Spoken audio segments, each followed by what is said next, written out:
So the San Francisco 49ers have accomplished something that only two teams ever have before. The turnaround, the bounce back from 4 wins the prior year to a Super Bowl appearance the next year. The Bengals were 4-11 in '87 because there was only 15 games due to the strike.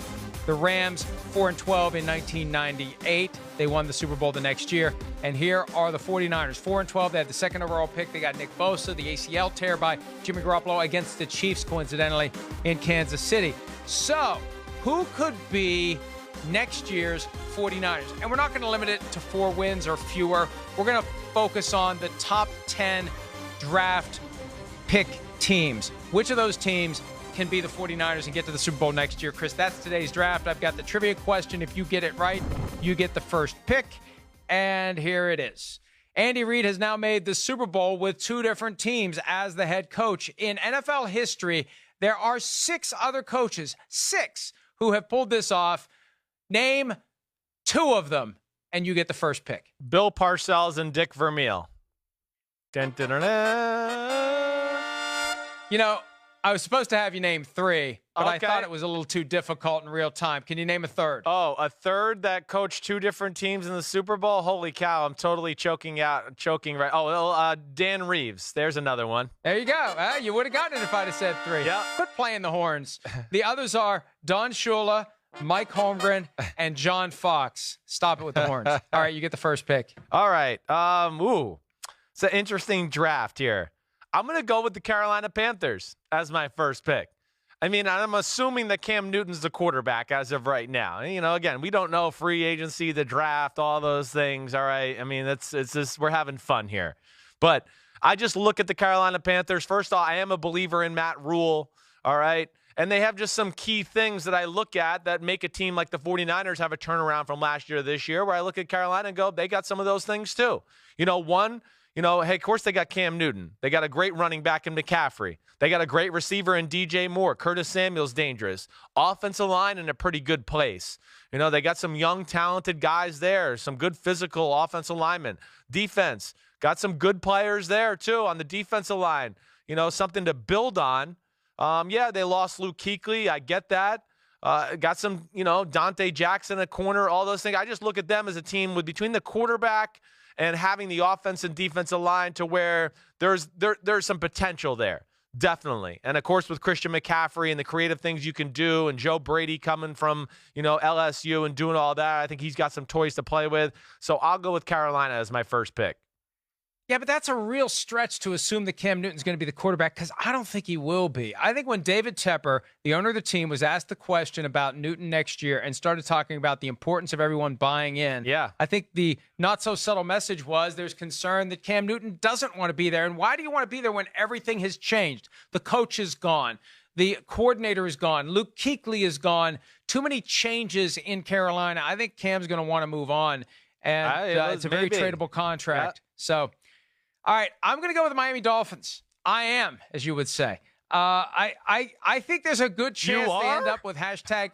I am. I think there's a good chance they're going to end up with hashtag Tommy at quarterback, which just fascinates me. So wait, you're going to give me a hard time about picking a team that's got a guy on the roster already, but then yet you're just going to play I think they're going to get this guy card and just go, that's going to happen, and I'm fine. I'm right. Okay, fine. You're just a jerk. Go ahead. I am. Yes, you are. So anyway, I like what Brian Flores has done as a coach. I like the fact that there's a little bit of a power vacuum at the top of the AFC East with the Patriots kind of in disarray now. And 5-4 down the stretch were the Dolphins. They started to believe in Brian Flores' message. They got through the early adversity and acrimony and ugliness of the season. They turned it around. And this just feels like, you can't name 5-star players on the Miami Dolphins. No. They have a team, and they are building that team the way that Brian Flores saw teams get constructed during his 15 years with the New England Patriots. So I'm not really inspired by a whole lot of these teams. There's a reason why it's only happened 3 times where a team with 4 wins has gotten to the Super Bowl the next year. But I'm fascinated by what the Dolphins could do. Yeah, I hear that. I mean, they certainly seem like they got the right coach to turn things around, keep his team mentally, physically tough, all those things. So I get it. Okay. I'm going to go with the team that I just think has the most high-end talent of this top 10, even though I have not and don't agree with some of the things they've done this offseason. I'm going to go with the Cleveland Browns. Yeah. And, I don't know what to think of Kevin Stefanski at this point. I don't.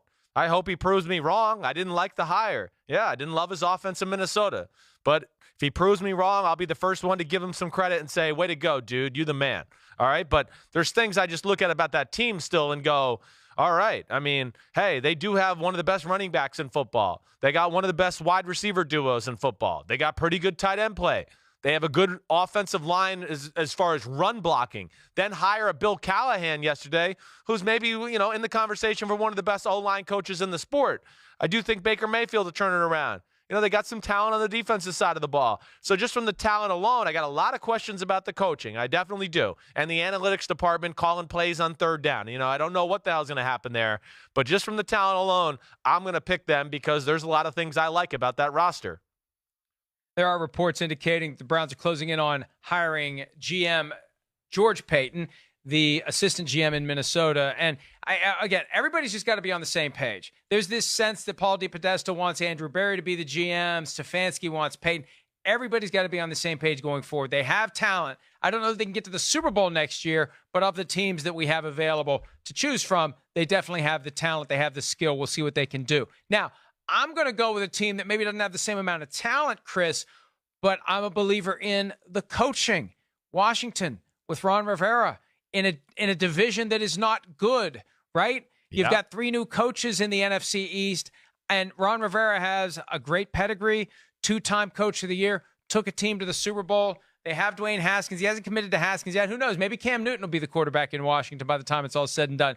But I really like what Ron Rivera has done as a coach, and I think having a guy who I think is going to be allowed to do his thing, Dan Snyder, at least for this year, is not going to be micromanaging anyone.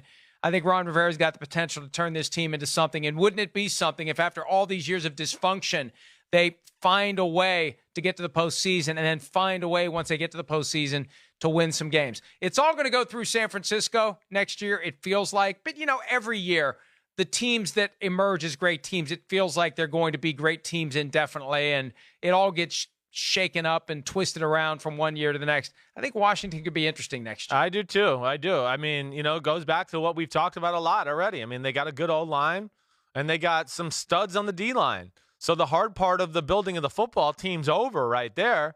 And then, you bring in a little Ron Rivera discipline, toughness, things like that. They got a franchise quarterback. They need a running back and Darius Geis to stay healthy, but Terry McLaurin's a budding superstar. Yeah, there's things to build on in Washington. I get that pick. They certainly were on my list. All right, this is a tough one. My last one here. I'm torn in between here, but I'm going to go with the Detroit Lions. If I got to pick a team. One, they got Matthew Stafford, who played phenomenal this year until he got hurt. I mean, really played like top level, top 5, top 8 type quarterback play until he got banged up. And what did he have? The back issues, Mike? Is that what it was? Yeah. But, yes. They can run the ball. Kerryon Johnson's really good. Of course, got Marvin Jones and Galladay on the outside. The TJ Hawkinson, who they got at tight end. I mean, he's like next. He's one of these, he could be the next George Kittle type of guy. He really is phenomenal. Came from Iowa, just like George Kittle. And then I got to think Matt Patricia and the Lions are going to get their defense straight this offseason. Yeah, there's some big people on their defensive line. They don't have a lot of difference makers. Trey Flowers, he's certainly there, but they need to improve that secondary. They need to improve everything a little bit on that defensive side of the football. But Patricia's a good defensive mind. Bob Quinn, a good GM. I look at them as a team to say, watch out for in 2020.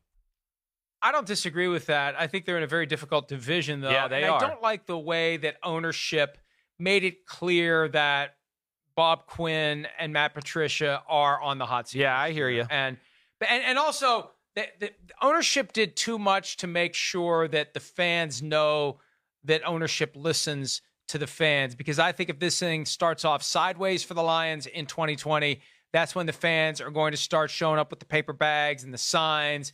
And when you acknowledge that you've heard the fans, you empower the fans to keep shouting. You do, and yes. If they don't get, that's why their schedule is going to be so critical. They need to get their winnable games early so they can build some momentum and shut everybody up. I think it's going to be a tall task, though, for the Lions because of the division, because of the pressure that's going to be on the guys who are running the show.